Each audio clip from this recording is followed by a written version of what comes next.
How to disassemble the remote key. Remove the cover of the remote key and tear off the Xhorse logo on the back. Unscrew the screw with a screwdriver.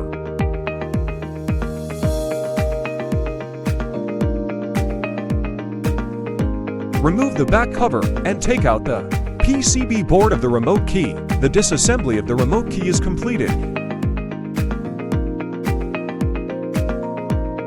Change the garage remote key frequency. Connect the wired remote key cable provided with KeyTool Max Pro to KeyTool Max Pro and remote key. Select Special Function.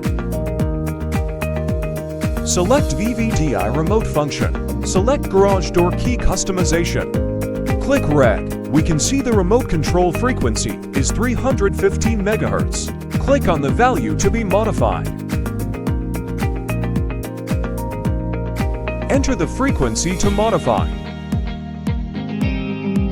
Click Settings to complete the modification.